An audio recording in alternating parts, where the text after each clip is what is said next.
কি করবেন? আব্বাসি আমার, তাহলে বোঝা গেল নবী আমার চেয়ে নিলেন ওমরকে।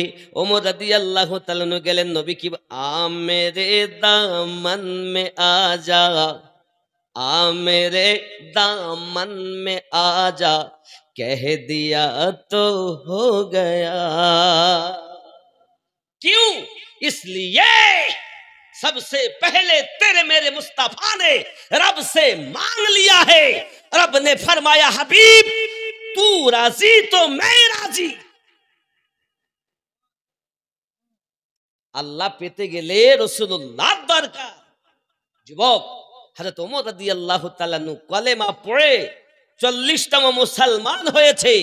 এখন মানুষ যেদিন মারা যায় ওখান থেকে 40 দিনের দিন আমরা একটু ইসালে সওয়াব করি। সুবহানাল্লাহ বলুন। জিন্দেগিতে যখনই করবেন তখনই হবে, তবে আমরা 40 দিনের দিন এই জন্য ইসালে সওয়াব করি যে যেদিন থেকে ওমর কলেমা পড়েছে ওই দিন থেকে ইসলাম প্রকাশ পেয়েছে। এখন এরা বলছে বেদাত। কি বলতেছে?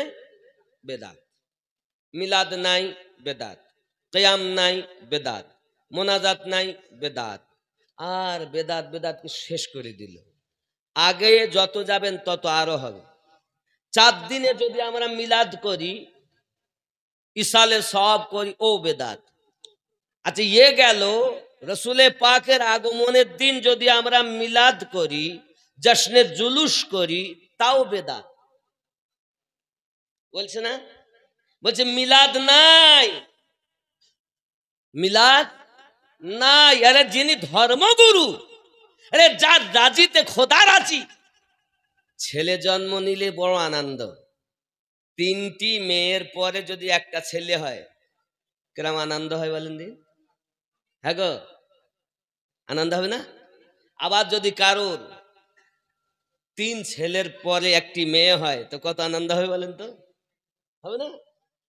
হবে কি না? তো বলছে হাজি সাহেব মিষ্টি খান, মেম্বার সাহেব মিষ্টি খান, ইমাম সাহেব মিষ্টি খান। বাবা মিষ্টি কিসের? বলছে আমি এখন ছেলের বাপ হয়েছি, এতদিন মেয়ের বাপ ছিলাম, এখন। হ্যাঁ গো, তা তুমি মিষ্টি বন্টন করো কেন? একবারও তো হুজুরের কাছে জিজ্ঞাসা করুনি, হুজুর এই ভালোবাসায় মিষ্টি খাওয়াবো কিনা আপনি ফতোয়া দেন, জায়েজ না না জায়েজ? একবারও জিজ্ঞাসা করুন। তো যার সন্তান হয়েছে সে আনন্দ করবে, যাদের নবী এসেছেন দুনিয়ায় তারা আনন্দ করবে, যাদের নবী আসেনি তারা আনন্দ করবে না, কোনো অসুবিধা নাই। যদি আপনি বলেন নবীর আগমনের দিন কি আনন্দ করেছে, আমি বলবো বাবা আপনি আমিনুদ্দিনের কথা শুনবেন কেন? আল্লাহ পাক রব্বুল ইজ্জাত কোরআন শরীফে ওয়াজ করেছেন আল্লাহটা মানো, নাকি বলেন? আমিনুদ্দিনের কথা মানবে কেন? যে ধর্মগ্রন্থ গাইড বুক আমাদের সর্বশ্রেষ্ঠ সেটাই মানো। তাহলে কোরআন শরীফে আছে? নেই মানে তুমি খুঁজে দেখো। কোরআন শরীফ 10 নম্বর সূরা, সূরাটির নাম সূরা ইউনুস, আয়াত নাম্বার 58। আল্লাহ পাক বলছেন বিসমিল্লাহির রহমানির রহিম, কুল বিফাদলিল্লাহি ওয়া বিরহমাতিহি ফাবিযালিকা ফালইফরাহু। কুল অর্থ বলে দিন। আল্লাহ নবীকে বলছেন হাবিব আপনি বলে দিন। কি বলে দেব?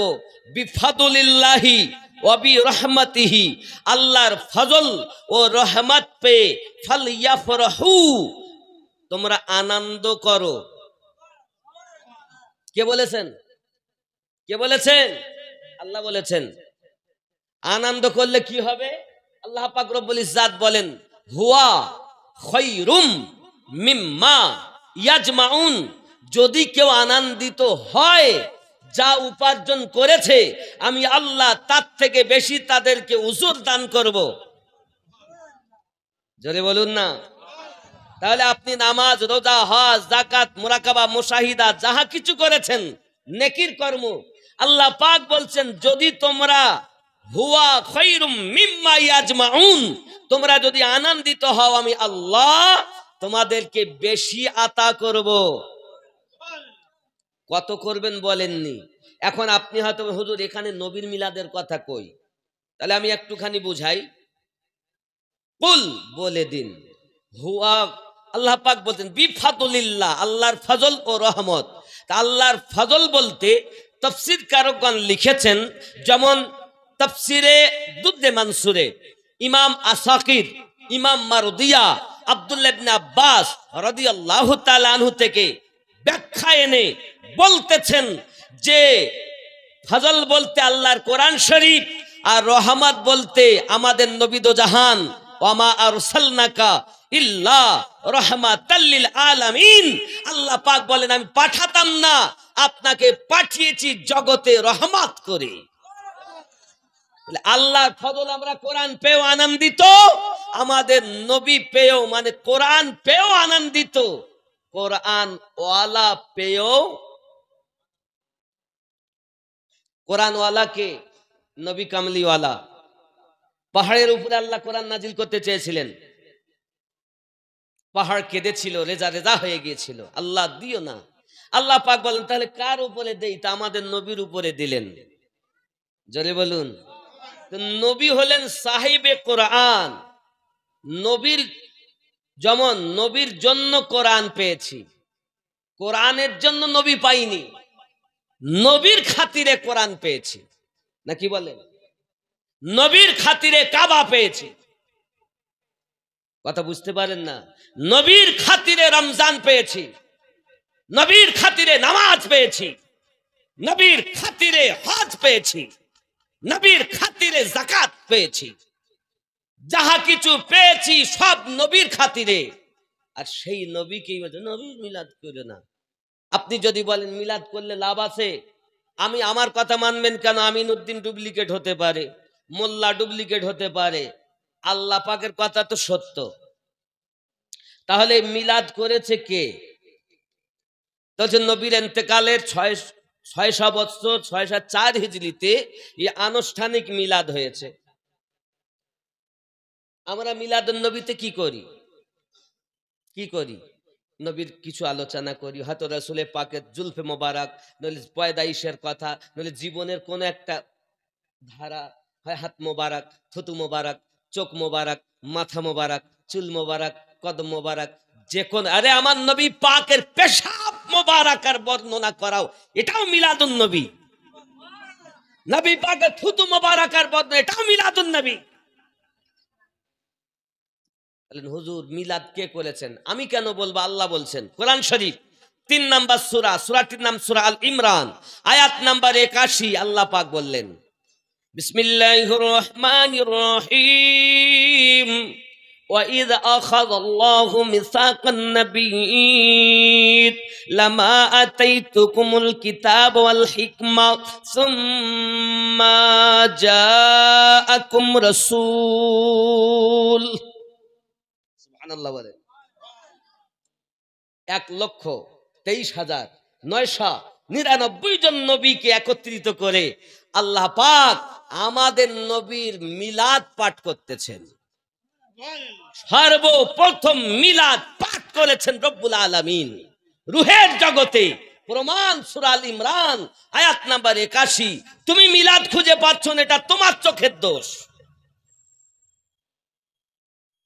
কথা বুঝতে পারেননি? তাহলে আমরা নবীর আগমনে আনন্দিত হই। জোরে বলুন সুবহানাল্লাহ।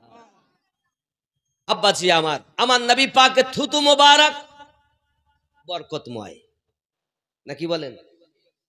যেমন যদি বলেন হুজুর আচ্ছা আমাদের আঙুল নবী পাকের আঙুল এক, আমি যদি ভাই আঙুল করে ভাই তুমি কাজ করো, হুজুর এত আঙুল দেখাবেন না। আমরা অঙ্গলি দিয়ে যদি কারোর দিকে ইশারা করি বা কথা বলি তো সে রাগ করে। আর আমার নবী পাকের অঙ্গলি যদি একবার উঠে যায় তো আকাশের চাঁদ 2 টুকরা হয়ে যায়। তাহলে আমাদের আঙ্গুলির মতো নবীর আঙ্গুল? আচ্ছা আমাদের থুতু আর নবীর থুতু এক? আল্লাহর হাবিব সাল্লাল্লাহু আলাইহি সাল্লাম থুতু ফেলেছেন, থুতু মোবারকা। তো বাচ্চা হালিমা তো সাদিয়া রাদিয়াল্লাহু তাআলা আনহা আমার নবীকে নিয়ে যাচ্ছেন। হাজী সাহেব আপনি হজ করেছেন? করেননি? হাজী সাহেব আছেন কেউ? আছেন মনে হয় কেউ। আচ্ছা আপনারা গেছেন দেখবেন বীরে শিফা হালিমা তো সাদিয়া রাদিয়াল্লাহু তাআলা আনহা দেখেন একজন মা কান্না করছে, কি ব্যাপার এখানে কান্না?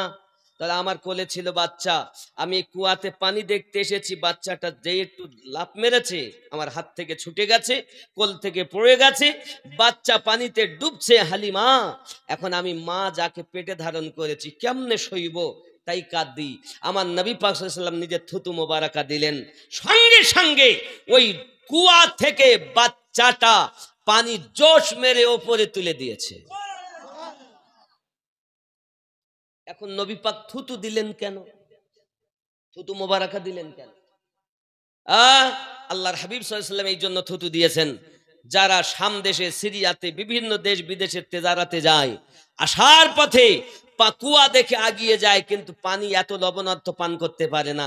আমার নবী পাক থুতু দিয়েছেন, দুটি কাজ, এক, ডুবা বাচ্চা মায়ের কোলে ফিরে আসবে, দুই, কিয়ামত অবধি ওই পানি আল্লাহ মানুষের রোগ মুক্ত, পিপাসা মুক্ত, সমস্ত কিছু শেফা বানিয়ে দিয়েছে। আপনার আমার থুতু এমন, আর আমার নবী পাকের থুতু এমন। এই জন্য আমার নবী পৃথিবীর জমিনে আল্লাহ পাকের শ্রেষ্ঠতম নিয়ামত। আমি যদি থুতু দেই, আপনারা তাবারক করেছে, কি তাবারক? কি তাবারক? বিরানি হবে না কি? কি আলু বিরানি। এখন মনে করেন এক কড়া একটা ডেকচিতে বিরানি করেছে, আমি এসেছি, তাহলে হুজুর একটু দেখেন দিনি, এ মাল তো অনেক কম, মানে এত লোক কি করব, তাই বলে এক খাবলা থুতু দিছি। আপনারা শুনেছেন যে হুজুর 24 পরগনার থেকে এই যে থুতু দেছে, ফেলে দে, কুত্তাতে খাক, যেন মানুষ না খায়, বলবে না? কারণ কি, আমিনুদ্দিনের থুতু। আর জাবের রাদিয়াল্লাহু তাআলা আনহুর বাড়িতে একটা বকরি, 1000-এর উপরে সাহাবী, অল্প জবের আটা, 1000-এর উপরে সাহাবী। বিবি বলে 10-12 জনের দাওয়াত দিও, 2-10 জনের বেশি যেন না হয়। আর যেই জাবের রাদিয়াল্লাহু তাআলা দাওয়াত দিয়েছেন নবীকে, নবী পাক সব সাহাবীকে বললেন, জাবের আমাদের নেমন্তন্ন করেছে, জোরে বলুন। আচ্ছা, এখন বিবি জিজ্ঞাসা করতে, স্বামী খবর? তুমি তো বললে 2-10 জন বলতে, তাই বলেছি। এখন নবী পাক সমস্ত সাহাবীকে বলে দিয়েছেন, যিনি দাওয়াত দিয়েছেন তিনি দেখবেন, জোরে বলুন। ওনাদের স্ত্রীরা কত সুন্দর ঈমান ছিল, আর আমাদের বিবি হলে কি বলতো, বললাম 2-10 জন বলতে, আর তুমি এত হুজুরির চালাচামটা বলি ফেলো, বাড়ি ছেড়ে চলে যেত। 2-10 জনের খাবার যদি 1000 মানুষ আসে কি করব? পালাবো না? এই পালাবো না?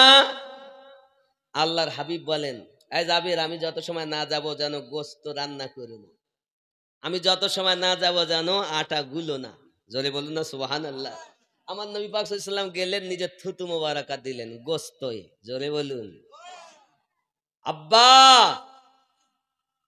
আল্লাহর হাবিব সাল্লাল্লাহু আলাইহি ওয়াসাল্লাম বলেন, জাবের, সকলকে নিয়ে যাও আর 10 জন 10 জন করে বসিয়ে খেতে দাও, সুবহানাল্লাহ বলুন। 10 জন 10 জন করে খেতে দাও। সব সাহাবীদের খাওয়ানো হয়ে গেছে, তো মাল বেরিয়ে যাচ্ছে, মাল বেরিয়েই যাচ্ছে, জোরে বলুন। এখানে একটা ঘটনা মনে পড়ল। আমার গৌসে পাক আব্দুল কাদের জিলানী গিলানী রাদিয়াল্লাহু তাআলা আনহুর কাছে একজন গরিব মানুষ গেছেন, হুজুর আমি খুব গরিব মানুষ, খাওয়া হয় না, 2-4 দিন অনাহারে থাকি। হুজুর কি করলেন? বলে, বাবা আমি যেটা দিচ্ছি এটা তুমি বাড়িতে একটা পাত্রে রাখবা, খবরদার যেন খুলে দেখো না, তোমার প্রয়োজন মতো বার করবা খাবা, বার করবা খাবা। এখন অল্প আটা, গম দিয়েছেন, গম নিয়ে চলে গেছেন, নিয়ে বাড়িতে সে মাটির, আগে মেটে হতো না, মাটির মেটে চাল রাখার জন্য তলার দিক থেকে একটু ছিদ্র থাকতো। আর মুর্শিদাবাদের দিকে কি বলে, কুঠি করে, মাটির কুঠি, এরকম বড় বড় মোটা মোটা আমি দেখেছি মুর্শিদাবাদের দিকে, এক এক দিকে এখন আবার ড্রাম বেরিয়েছে, আগে কিন্তু মাটির পাত্র ছিল, ছিল না বাবা? বুঝতে পারছেন তো আমার কথা নাকি? এরকম পাত্রে মুখ কাপড় দিয়ে আটা ওই তলা দিয়ে বার করে, তো বাবা এক টানা 12 বছর খেয়েছে, যখন দরকার বার করে। বিবি বলতেছে আনলো এত কটা গম, আজ এক না দুই না 12 বছর খাচ্ছি, যতই বের করি ফুরোয় না, ব্যাপারটা কি? সুবহানাল্লাহ বলুন। আপনি কি মনে করেছেন নবী আমাদের মতো, আল্লাহর ওলি আমাদের মতো? যারা পৃথিবীর জমিনে বলে এরা আমার নবীকেও চিনিনি, আল্লাহর ওলিদেরকেও চিনিনি, তার জীবন আর পশুর জীবন এক। আল্লাহ আমাদেরকে এত ভালোবেসেছেন যে আহলে সুন্নাতুল জামাতের ঘরে জন্ম দিয়েছেন। আমরা ওলি আল্লাহ ভালোবাসি, আমরা রাসূলুল্লাহ ভালোবাসি, আমরা সব নবীদেরকে প্রেম করে, আল্লাহর কালামুল্লাহকে প্রেম করে, ওলি আল্লাহকে প্রেম করে ঈমানটুকু নিয়ে যেতে পারবো, এটা আমাদের বিশ্বাস।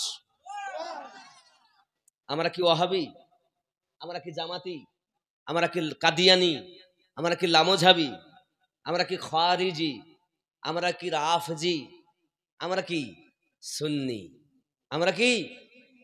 কথা বুঝতেছেন? আমি গুনাহগার, খাকসার। ইমামে রব্বানি মুজাদ্দিদ আলফে সানি রাদিয়াল্লাহু তাআলা আনহু তরিকতে, নকশবন্দিয়া মুজাদ্দিদিয়া তরিকতে নিজেও আমি বায়াত হয়ে আছি। ওই তরিকাতেরই পাট্টা আমার গলায়। আপনারা ওলি মাখা, আমিও ইমামে রব্বানি মুজাদ্দিদ আলফে সানি রাদিয়াল্লাহু তাআলা আনহু পাঞ্জাবের জমিনে যার দরবারে আল্লাহর কাবা এসেছিল, জোরে বলুন। আমার কথা কি বুঝতে পারছেন? রাগ হচ্ছে? ভালো করে বোঝার চেষ্টা করুন, সাময়িক কিছু নিয়ে যান। তাহলে প্রিয় নবী সাল্লাল্লাহু আলাইহি ওয়াসাল্লামের থুতু মোবারকার বরকত, গস পাক দিয়েছেন, 12 বছরে ফুরায়নি। বিবি বলে আজ তো স্বামী বাড়ি নেই, তো অন্তত খুলে দেখি। এখন ওই মেটে, মাটির পাত্র মেটে বলে, মেটের মুখটা খুলে দেখে যতটা এনেছিল ততটাই গম আছে, জোরে বলে।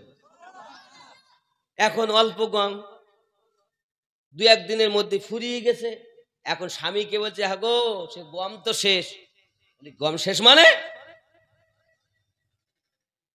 গম শেষ মানে তুমি নিশ্চিত কোনো বিয়াদবি করেছো?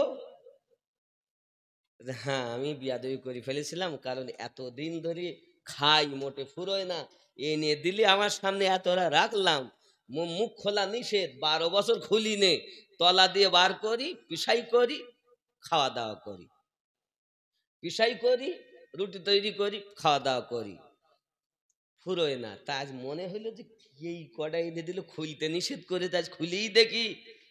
তা আমি খুলেছিলাম গত পরশুদিন। কি সর্বনাশ করেছো তুমি? ছুটে চললেন হুজুর গস পাকের দরবার। হুজুর উপায়?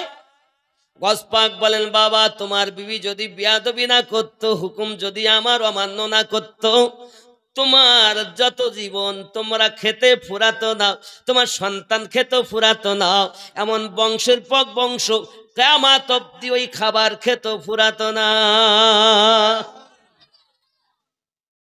কোথায় আল্লাহর ওলির দেওয়া, কোথায় রাসূলুল্লাহর দেওয়া? আসলে আমরা বুঝতে পারিনি।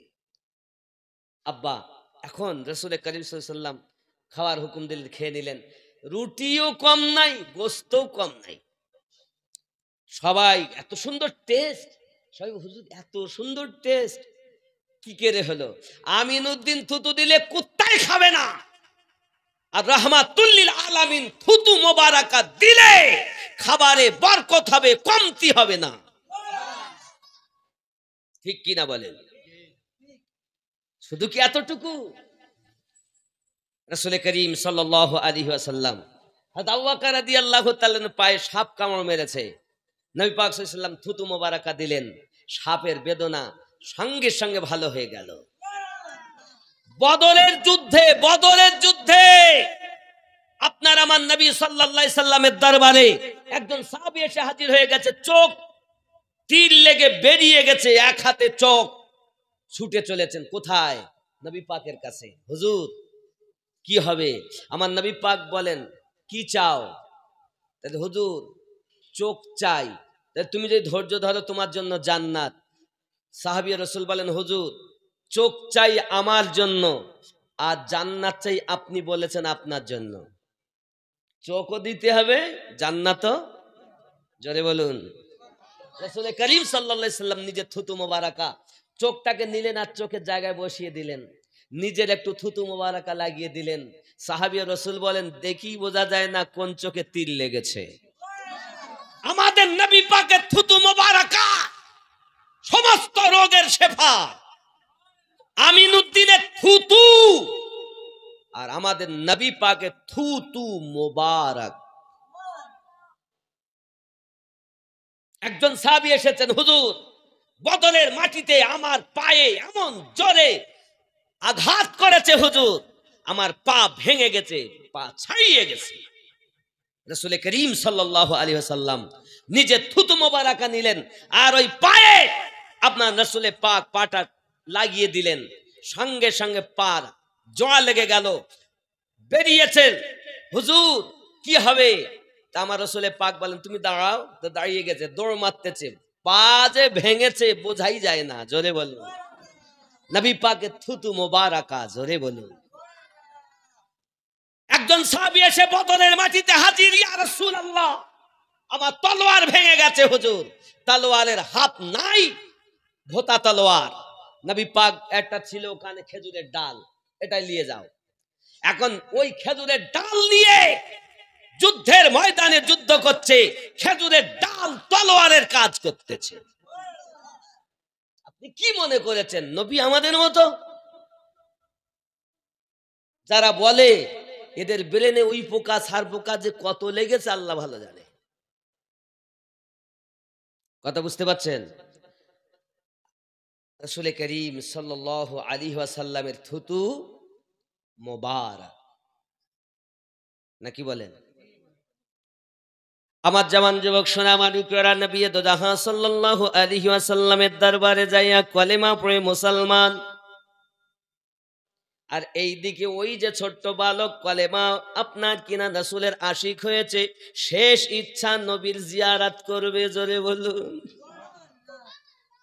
পিতার আগে তো গর্জন মারে, কিন্তু উপায় নাই, একটি ছেলে, তার শেষ আশা পূর্ণ করা লাগবে। মনে আছে না ঘটনাটা? মনে আছে? সঙ্গে সঙ্গে পিতা রাসূলের পাকের দরবারে পৌঁছে আপনার খবর দিচ্ছেন, ইয়া রাসূলুল্লাহ, ইয়া হাবিবাল্লাহ, আপনার একজন ছোট্ট আশিক আমার বাড়ি মরণপূর্ণ, আর বাঁচবে না। তার চোখ বন্ধ হয়ে যায়, খুলে রাখতে পারে না, খাওয়া দাওয়া করে না, উঠে বসতে পারে না, পাশ ফিরতে পারে না, বড় অসহায় হয়ে গেছে। প্রিয় নবী সাল্লাল্লাহু আলাইহি ওয়াসাল্লাম সাহাবায়ে কেরাম দিগকে নিয়ে সেই ইহুদির বাড়িতে হাজির দিয়েছেন। হে যুবকেরা আমার, সঙ্গে সঙ্গে পিতা যাইয়া বলছে, বেটা রে দেখো কে এসেছে, যার আশিক তুমি, তিনি আজ তোমার কাছে এসে গেছে। বেটা চোখটা খুলে আমার নবীজিকে দেখে, জোরে কন্যা সুবহানাল্লাহ, যেন মরা দেহে জীবন ফিরে পেয়েছে। এই জওয়ান যুবকের এমনি করে আপনার ছেলেটা আমার নবীজিকে দেখে আর বলেন, ইয়া রাসূলুল্লাহ, ইয়া হাবিবাল্লাহ, আমার উপায় কি হবে? আমার আপনার নবী পাক বলেন, চিন্তার কোনো কারণ নাই, চিন্তার কোনো কারণ নাই। ইয়া রাসূলুল্লাহ, ইয়া হাবিবাল্লাহ, আমার এখন উপায় কি? আয় আমার ছোট্ট আশিক, তুমি কলেমা পড়ে নাও। আমার নবী পাকের কাছে কলেমা পড়ে নিলেন, আশহাদু আল্লাহ ইলাহা ইল্লাল্লাহু ওয়া আশহাদু আন্না মুহাম্মাদান আবদুহু ওয়া রাসূলুহু। কলেমা পড়ে নিলেন। আপনার আমার নবী বলেন, আমার ছোট্ট আশিক এই দুনিয়া থেকে কবর, কবর থেকে হাসর, হাসর থেকে জান্নাত পর্যন্ত আমি নবী তোমার গ্যারান্টি নিলাম। যুবকরি কলেমা পড়ে নেওয়া আর দুনিয়া থেকে ইন্তেকাল করা। ওই ছোট্ট সাহাবী বলেছিলেন, হুজুর আমার তো এক ওয়াক্ত নামাজ নাই, আমার তো রোজা নাই, আমার তো যাকাত নাই, আমার তো কোনো এমন আমল নাই গো হুজুর, তবে শুধু আপনার ভালোবাসা আমার অন্তরে আছে। প্রিয় নবী সাল্লাল্লাহু আলাইহি সাল্লাম বলেন, চিন্তার কারণ নাই, আমার ভালোবাসা যে অন্তরে, সেই অন্তর জান্নাতি অন্তর। কলেমা পড়াও সারাও, ছেলেটা ইন্তেকাল করা সারাও। যেই না ইন্তেকাল হয়ে গেল বাবা, সঙ্গে সঙ্গে আমার নবী চলে যাচ্ছেন। এখন ওই ছেলেটার পিতা বলছেন, ইয়া রাসূলুল্লাহ, ইয়া হাবিবাল্লাহ, আমার ছেলে তো এখন আমার নাই, কলেমা পড়ে মুসলমান হয়ে গেছে। হুজুর এখন আপনি সঙ্গে নিয়ে যান আমার নবী পাক সাল্লাল্লাহু আলাইহি সাল্লাম ছোট্ট আশিকের লাশ মোবারক আমার আপনার নবী সাহাবী کرامকে নিয়ে আপনার নিয়ে আসলেন মদিনাতুল মুনাওয়ারায় মসজিদ নববীর কাছে। তার গোসল করানো হলো, কাফন পরানো হলো। নবী আমার বলেন, সাহাবীরা আমার ছোট্ট আশিকের জানাজাও, আমার ছোট্ট প্রেমিকের জানাজাটাও ধুমধাম করে বার করতে হবে। মদিনার অলিতে গলিতে আমার আপনার নবী সাল্লাল্লাহু আলাইহি সাল্লামের ছোট্ট আশিকের জানাজাটাও আপনার ঘুরানো হয়। আর বলা হয়, মদিনাবাসী চাইয়া দেখো না, এটা অন্য কোন বালক না, এর বয়সটা 7 থেকে 8 বছর বয়স, অন্য কেউ নয়, এটা হলো ছোট্ট আশিক, আমার নবীর ছোট্ট বাল্য বয়সে আশিক। এ যুবক বাচ্চারাও, ও আমার ছোট্ট শিশু বাচ্চারাও যারা আমার নবীর আজ মিলাদ মাহফিলে উপস্থিত হয়েছে, বাবু একটু কান খুলে শুনে নাও। ছোট্ট আশিক আমার নবী প্রেমিক, এ বাবাজি আমার মদিনার অলি গলিতে যখন আপনার ঘোরানো হয়, ধুমধাম করে ঘোরানো হয়, বড় আপনার জাকজমক করে আপনার ঘোরানো হয়, আব্বাজি আমার জান্নাতুল বাকিতে আপনার কিনা তার দাফনের ব্যবস্থা করা হয়। এই জওয়ান যুবকেরা প্রিয় নবী সাল্লাল্লাহু আলাইহি ওয়াসাল্লাম নিজ হাত মোবারকায় ওই ছোট্ট সাহাবীর লাশ কবর মোবারকায় নামিয়েছেন। জোরে বলুন, নিজ হাত মোবারকায় নামিয়েছেন, নিজ হাতে তার বন্ধনগুলো খুলে দিচ্ছেন। এই জওয়ান যুবকেরা আল্লাহর হাবিব সাল্লাল্লাহু আলাইহি ওয়াসাল্লাম বারবার নিজের পাসিনা মোবারকা মুছতেছেন। এমন সময়তে আপনার কিনা দেখা গেল পাসিনা যখন মোছা হয়, সাহাবী রাসূলেরা বলতেছেন, ইয়া রাসূলুল্লাহ, ইয়া হাবিবাল্লাহ, হুজুর আপনি এমন করে ঘাম কেন মুছতেছেন? সঙ্গে সঙ্গে বলতেছেন, আয় আমার সাহাবায়ে কেরাম, আমার ছোট্ট আশিকের জন্য জান্নাতের হুর গেলে মানেরাও ব্যতিব্যস্ত হয়ে আছে, তারা তাকে আপনার সম্বোধন করার জন্য আজ এত ফেরেশতা আপনার হুর গেলে মান উপস্থিত হয়েছে। আমি নবী পাক ডিঙি মেরে মেরে চলি, আমার পাসিনা চলে আছে। সাহাবী কেরাম কান্না শুরু করে দিয়েছে, ইয়া রাসূলুল্লাহ, ইয়া হাবিবাল্লাহ, আমরাও যদি এমন হতাম, আমাদের লাশ যদি দুনিয়া থেকে যদি আমরা মারা যেতাম, আমার নবী যদি নিজ হাতে আমাদেরকে নামাতেন, তা না আমাদের জন্য কত সৌভাগ্য হতো। যুবকেরা আমার, সাহাবী রাসূল সাল্লাল্লাহু আলাইহি সাল্লামের জীবনে নামাজ ছিল না, রোজা ছিল না, হজ ছিল না, যাকাত ছিল না, ছিল শুধু অন্তরে নবীর ভালোবাসা। এই ভালোবাসার খাতিরে এখনো যদি কোন অন্তর নবীকে প্রেম করে, হবে ওই অন্তর, ওই জিসিম, ওই দেহ জান্নাতি জান্নাতি জান্নাতি।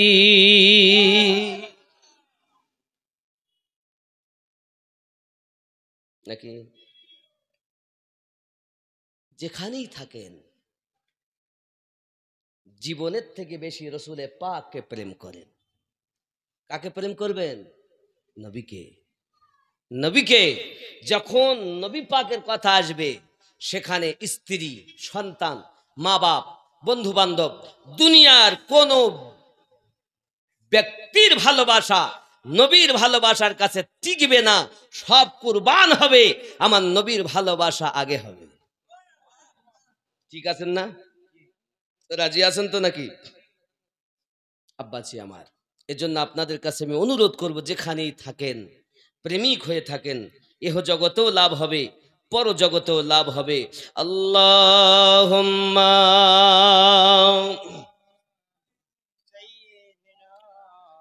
মাওলানা মুহাম্মদ ওয়া আলা আলিহি।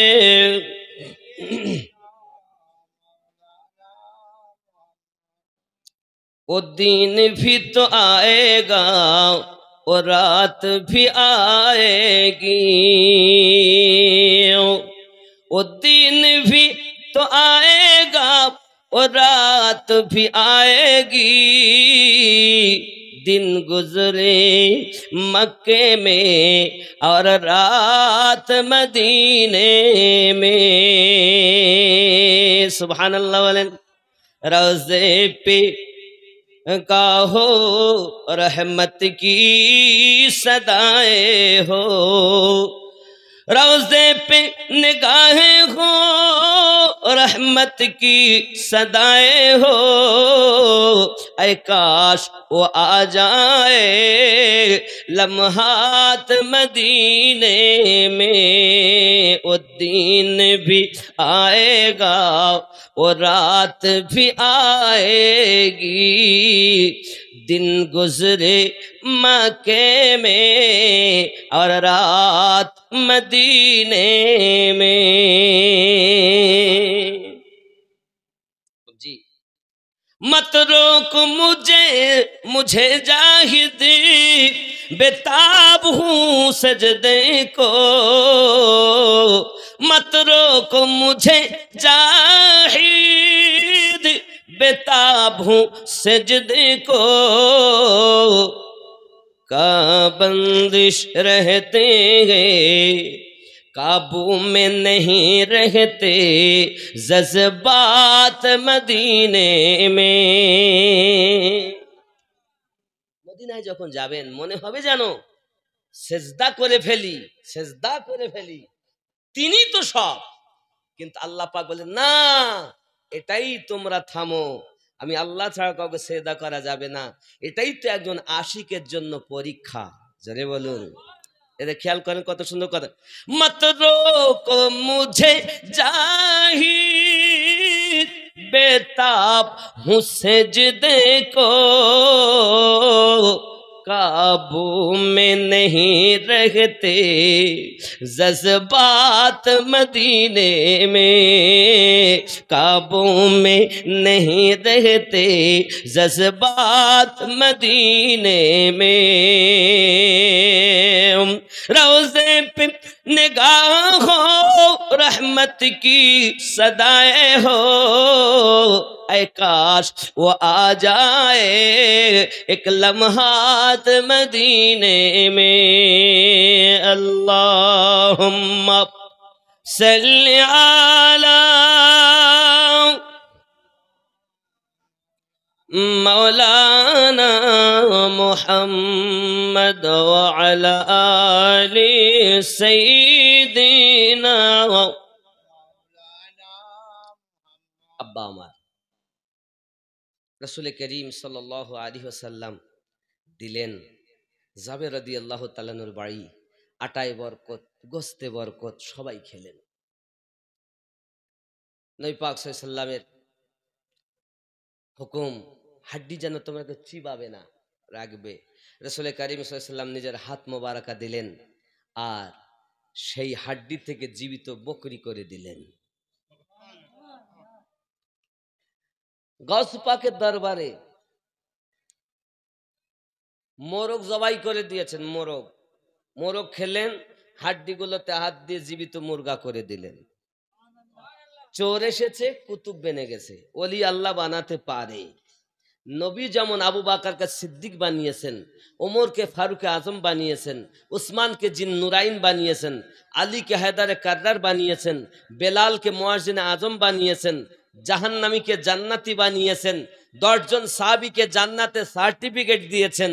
আল্লাহর ওলিরাও তেমন পদ ভোলাকে আল্লাহওয়ালা বানিয়ে দেয়। জোরে বলুন না, চোরকে কুতুব বানিয়ে দেয়। গস পাকের দরবারে চোর গেছে চুরি করতে, গসে আজম করলেন কি, চোরকে কুতুব বানিয়ে দিলেন। রাত্রে চুরি করতে যায়, সকালে কুতুব হয়ে যায়। ওলিরা বানাতে পারে না, ক্ষমতা কম, ক্ষমতা বেশি। আল্লাহ পাক তাদের দিয়েছেন, তারা আল্লাহর ওলি, ভণ্ড নয়, তারা সত্যি আল্লাহর ওলি।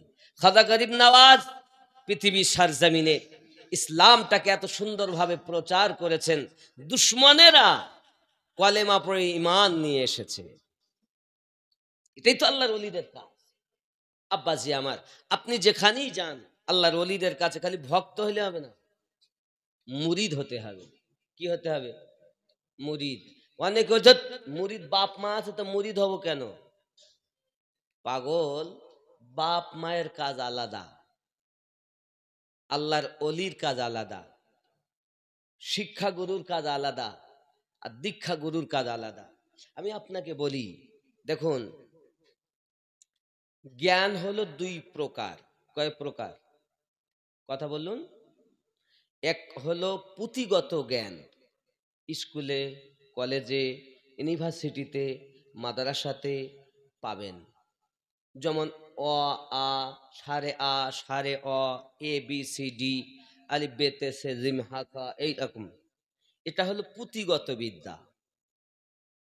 এটা কি বিদ্যা? পুঁথিগত বিদ্যা, লিখিত বিদ্যা। এই লিখিত বিদ্যাকে বলা হয় ইলমে শরিয়াত। কি বলা হয়? ইলম অর্থ জ্ঞান, শরিয়াত অর্থ প্রকাশ্য।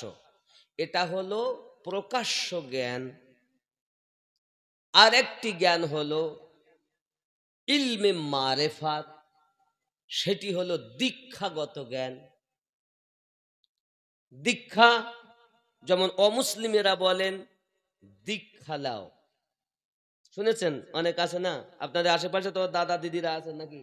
দেখবেন অনেক অমুসলিমেরা বলে দীক্ষা লাও। বাবা কেন? তাদের দীক্ষা না নিলে কিছু হবে না। কি হবে? তাদের গুরু ধরতে হবে।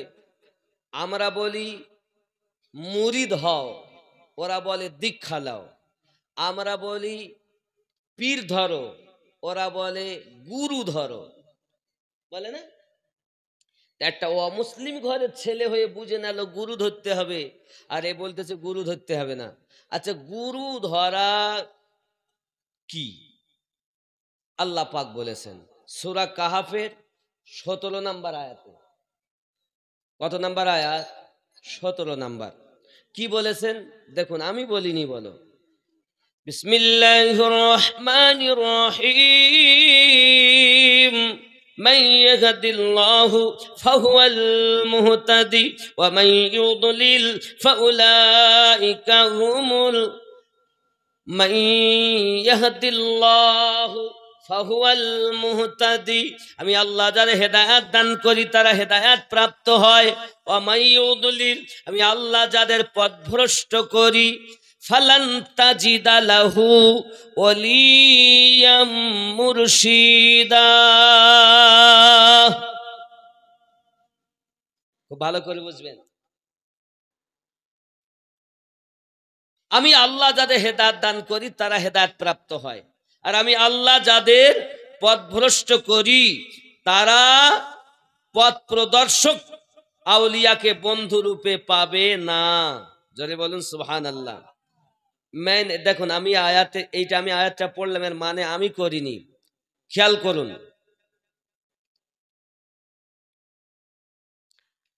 বাবাজি, বলা হয়েছে जिसे अल्लाह राह दे तो वही राह पर, और जिसे गुमराह करे तो हरगिज उसका कोई हिमायती राह दिखाने वाला ना पाएगा।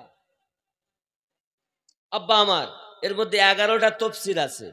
তাফসীরে জালালাইন, তাফসীরে দুররে মানসুর, তাফসীরে মাজহারি, তাফসীরে বাসিরাতুল জিনান, বুঝতে পেরেছেন?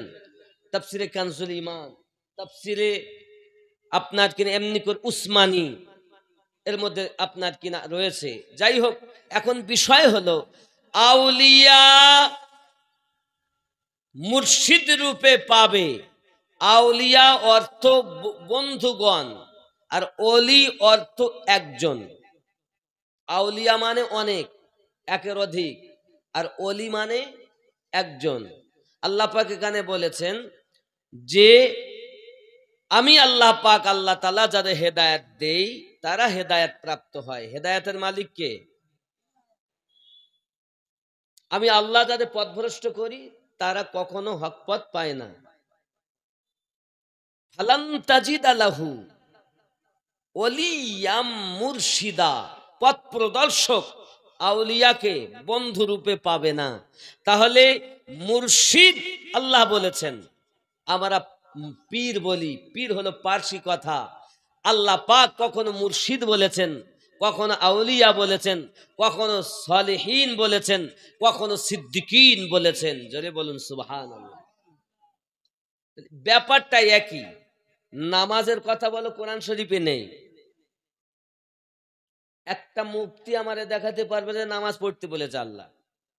আল্লাহ নামাজের কথা বলেননি, আল্লাহ বলেছেন সালাত। আল্লাহ কি বলেছেন?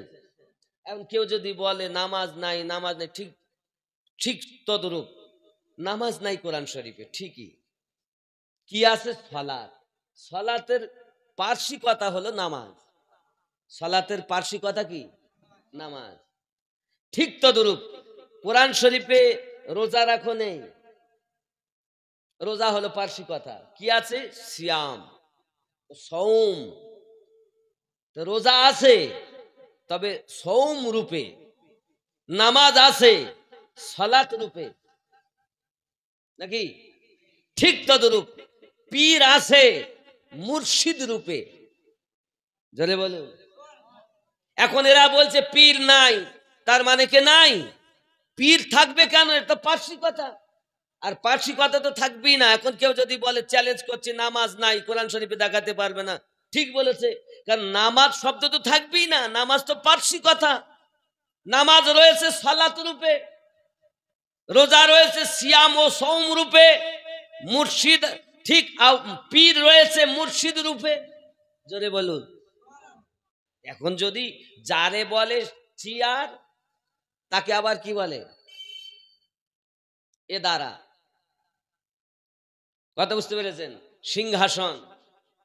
কেউ যদি বলে গদি, গদির লোভ মানে চেয়ারের লোভ, নাকি? এত মারামারি কিসের জন্য? গদির লোভ। আব্বা আমাদের ব্রেনটাকে এক শ্রেণীর মানুষ এমন ভাবে ওয়াশ করছে, করে ওলি আল্লাহ থেকে দূরে সরাচ্ছে, নবী থেকে দূরে সরাচ্ছে। সরাচ্ছে না? দোয়া করতে দেবে না, নামাজ পড়তে দেবে না, সব বলে নামাজ পড়ো, মানা নেই। আচ্ছা, আমরা নামাজ তো সবাই পড়ি, নাকি? নামাজ পড়েন না? বছরে কেউ 2 বার, ঈদ আর বকরা ঈদ। আবার কেউ আছে সপ্তাহে 1 বার, কেউ 5 বার দৈনন্দিন।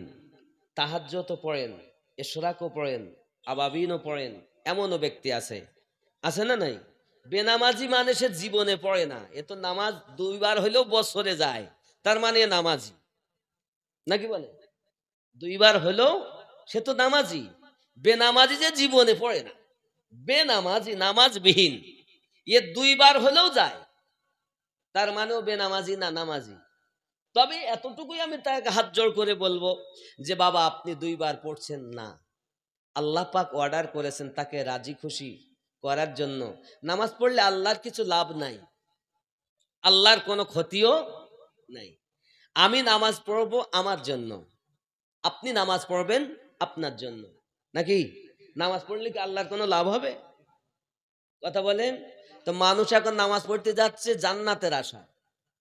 কিসের আশায়? যে নামাজ পড়লে আল্লাহ বলে জান্নাত দেব, যদি জান্নাত না দেখাই তাহলে তো এরা কেউ যাবে না। এখন যদি বলা যায় নামাজ পড়লে জান্নাত পাবে না, আর আমরা মৌলবি যারা শরিয়াতের জ্ঞান বলছিলাম, এবার একটু মারেফাতের দিকে যাচ্ছি, অসুবিধা আছে? আমরা তখন শরিয়াত দেখাচ্ছি, ফাদখুলি ফি ইবাদি ওয়াদখুলি জান্নাতি। আল্লাহ বলেছেন ইবাদত করলে জান্নাত দিবেন। এখন জান্নাতের আশায় ছুটেছি, এই আল্লাহ ইবাদত করলে আল্লাহ জান্নাত দেবে বলেছে, আমি সেটা নিয়ে এসে নামাজ, এই নামাজ পড়লেই জান্নাত পাবি। এখন আমরা যাচ্ছি নামাজ পড়তে। ভালো কথা বুঝুন, শরিয়াত বলছে হাসরের মাঠে প্রথম প্রশ্ন নামাজের হবে, আর কবরের ভিতরে প্রথম প্রশ্ন ঈমান ও আকীদার হবে। জোরে বলুন। প্রথম প্রশ্ন কিসের? ঈমানের, আকীদার। কবরে প্রথম প্রশ্ন। কারণ বুখারী ও মুসলিম যদি আপনি খোলেন, এখানে দেখবেন একটাই প্রশ্ন। আদার্স কিতাবে আছে 3টি প্রশ্ন, ওই একটাতেই সব ভরা। সেটা কি? মা কুনতা তাকুল ফি হাক্কি হাযার রাজুলিন মুহাম্মাদিন সাল্লাল্লাহু আলাইহি সাল্লাম। জোরে বলুন সুবহানাল্লাহ। যুবক আমার, তাহলে তাকুলু দুনিয়ায় থাকাকালীন নবীকে কি বলতে? সুবহানাল্লাহ বলেন। আপনি দেখুন 3টি প্রশ্ন, আপনার ব্রেনে আমি একটু ঢুকাই। প্রথম প্রশ্ন কি, তোমার রব কে? তাই তো নাকি? কথা বলেন, তাই তো? তাই তো শুনে এসেছেন। দ্বিতীয় প্রশ্ন কি, তোমার ধর্ম কি? নাকি? 3 নাম্বার প্রশ্ন কি, মা কুনতা তাকুল ফি হাক্কি হাযার রাজুলিন মুহাম্মাদিন সাল্লাল্লাহু আলাইহি সাল্লাম। দুটি প্রশ্নতে উত্তর নাই। তোমার রব কে? উত্তর নেই। তারপর তোমার ধর্ম কি? উত্তর নেই। কিন্তু তৃতীয় প্রশ্নতে প্রশ্ন রয়েছে, আবার উত্তরও রয়েছে। খেয়াল করুন, কি সেই প্রশ্ন, মা কুনতা তাকুলু ফি হাক্কি হাযার রাজুলিন মুহাম্মাদিন সাল্লাল্লাহু আলাইহি সাল্লাম। এই ব্যক্তি সম্পর্কে তোমার কি ধারণা যার নাম মুহাম্মদ সাল্লাল্লাহু আলাইহি ওয়াসাল্লাম। তাহলে প্রশ্ন করছেন, আবার প্রশ্নের উত্তরও দিয়ে দিচ্ছেন। হাজার রাজুল, কি রজুল? মুহাম্মাদিন সাল্লাল্লাহু আলাইহি সাল্লাম। জোরে বলুন। রজুল অর্থ মানুষ, হাজা মানে এই, আসমা ইশারা, জালিকার রাজুল নয়, বাইরের সেগা নয়, হাজা আসমা ইশারা, কারিবের সেগা। এই ব্যক্তি, এই মানুষটি যার নাম মুহাম্মদ সাল্লাল্লাহু আলাইহি সাল্লাম, তাকে, তার সম্পর্কে দুনিয়ায় তুমি কি ধারণা রাখতে? প্রশ্নটা এই, ভালো করে বুঝবেন। আজ আমরা অনেক মৌলবীরা শর্টকাটে বলে তোমার নবীকে বলো না। প্রশ্ন হচ্ছে তাকুলু, দুনিয়ায় থাকতে তুমি কি ধারণা করতে? কি ধারণা বলতে? নবীকে কি বলতে? যে নবী এটা জানে, ওটা জানে না, এটা পারে, ওটা পারে না। জিবরাইল আনতেন তাই নবী জানতেন, তাছাড়া জানতেন না। কি বলতে সেটা বলো। তাকুলু, তোমার আকীদা কি ছিল? তোমার ঈমান কি ছিল? তোমার বিশ্বাস কি ছিল বলো। তো বলতেছেন আমি, নবী আসতে পারে না। আচ্ছা, আপনাদের এই গ্রামটার নাম কি? নব কৃষ্ণনন্দপুর, নব মুসলিম পাড়া নাকি শেখ পাড়া? কৃষ্ণনন্দপুর শেখ পাড়া, তাই তো? আচ্ছা, যাই হোক, এখন এই শেখ পাড়ায় নবী আসতে পারেন? পারেন না? পারে? তাই পারে। আচ্ছা, আমি আপনাদের বলি, আচ্ছা এখানে কি শয়তান আসতে পারে? শয়তান আসে না? শয়তান আসে না? মসজিদে এক্ষুনি নামাজ পড়তে গেলেন ফজরের, তাহলে এই কাঁধে কাঁধ মিলাও, কেন? তাদের শয়তান ঢুকবে। শয়তান কি শুধু ওইটাতে ঢোকে নাকি গো? গাল দিয়ে ঢোকে, নাক দিয়ে ঢোকে, চোখ দিয়ে ঢোকে, কত অঙ্গ দিয়ে ঢুকে যায়, খালি ও ভিতরেও ঢুকে যায়। শিরা উপশিরায় ভ্রমণ করার ক্ষমতা আল্লাহ দিয়েছেন। তুমি ওখানে শয়তান, তো শয়তান ঢুকতে পারে তুমি বিশ্বাস করো, শয়তান আসতে পারে বিশ্বাস করো, কিন্তু এখানে নবী আসতে পারে না। যদি শয়তান আসে বিশ্বাস হয়, আর নবী পারে না, তাহলে তো বোঝা গেল আল্লাহ শয়তানকে ক্ষমতা দিয়েছেন, কিন্তু আমাদের নবীকে দেয়নি। তাই শয়তানের ক্ষমতা বেশি, নবীর ক্ষমতা কম। তাই শয়তানের থেকে নবীর ক্ষমতা কম না বেশি? তাই শয়তান যদি একবার আসতে পারে, আমার নবী 1000 বার। ঈমান আকীদা ঠিক করুন।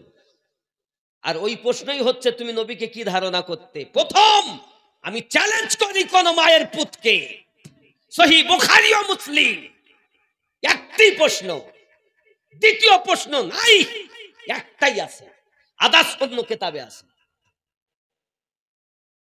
হাদিস কোরআন পড়বা না, তোমার হুজুর যা বলিস তাই? তাহলে কি ধারণা করতে?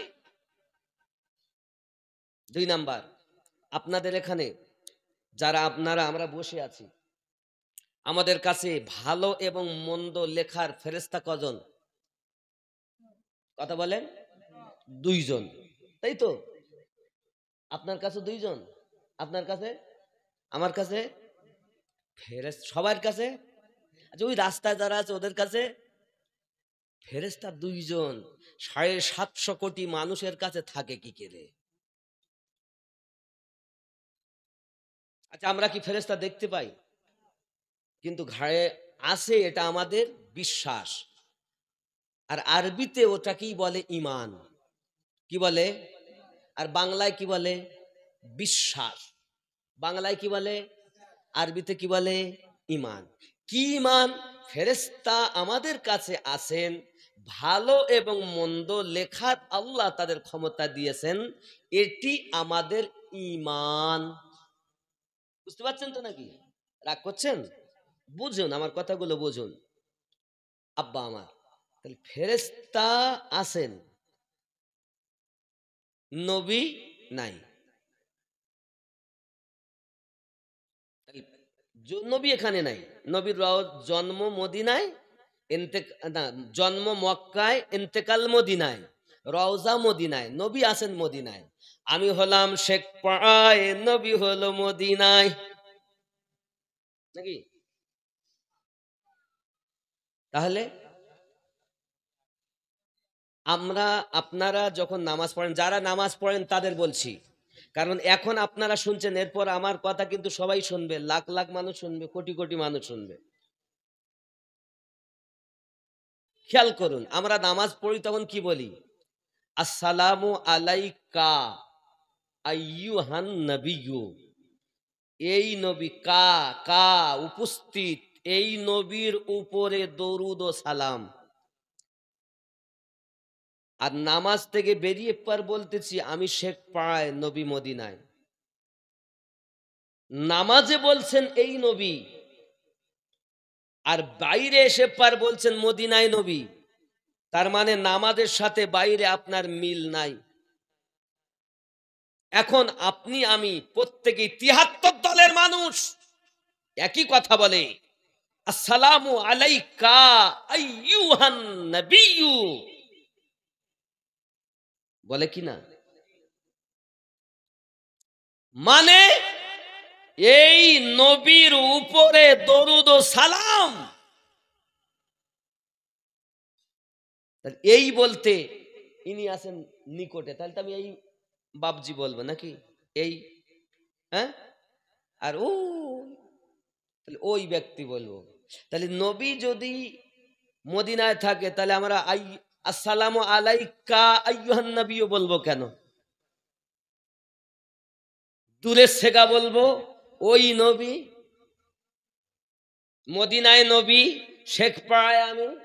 কিন্তু সে শব্দ ব্যবহার করে না, সবাই নিকটে শব্দ ব্যবহার করে। তাহলে আমাদের জানা দরকার, নবী ডাইনে, বামে, সামনে, পিছনে, উপরে, নিচে, নবী কোথায়? আমরা তো বলেছি এই নবী। আল্লাহ পাক বলছেন, বান্দা বান্দি তুমি বুঝলে না, আমি আল্লাহ তোমাদের পরিষ্কার করে দিচ্ছি। সূরা আহজাব আয়াত নাম্বার 6। আয় আল্লাহ, নবী কোথায় আছে?